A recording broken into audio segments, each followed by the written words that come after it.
de problème. On voit nos abattoirs qui sont en train de faire. Région, département, il y en a eu. Ça a une réunion. Tout est prévu, même le casse-croûte. La pression qu'on a mis depuis cet hiver commence à faire son effet. Donc, l'Espagne nous demande des normes. Alors, on n'est pas contre la protection de l'environnement.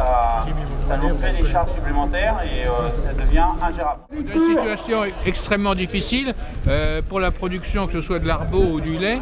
Il faut absolument qu'il y ait une négociation entre les producteurs et les industriels pour que ce soit revenu à un prix tout à fait acceptable pour les gens. Et tout le monde doit vivre, mais aussi il faut que pour la société ce soit tout à fait bien. C'est tout le monde rural qui souffre aujourd'hui. Alors j'ai oublié de vous dire, j'ose même plus en parler parce que chaque fois on me dit il radote. Non, non, je radote pas. Le monde rural, il est pratiquement mort. La ville l'a condamné. Et il y a les ovins et les caprins, et les 12% ne suffiront pas. Il faut qu'on y arrive à avoir 15% d'être couplés. Bon, vous êtes évidemment solidaire du mouvement de ce matin? Oui, solidaire, bah forcément, je suis agriculteur déjà.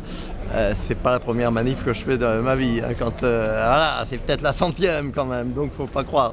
Mais en plus, je connais bien la situation des éleveurs. J'ai une de mes filles qui est éleveur de chèvres et c'est vrai que le problème des éleveurs, c'est quand même qu'ils travaillent 7 jours sur 7, qu'ils travaillent souvent 75 heures par semaine et qu'au bout du compte, ils n'arrivent même pas à avoir le SMIC pour vivre.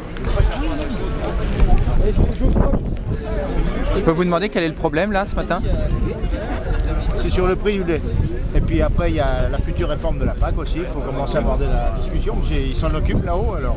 Mais en plus des contraintes de mise aux normes et tout ça qui sont énormément chères. Vous êtes d'où? Nord du département. Vous avez combien de bêtes?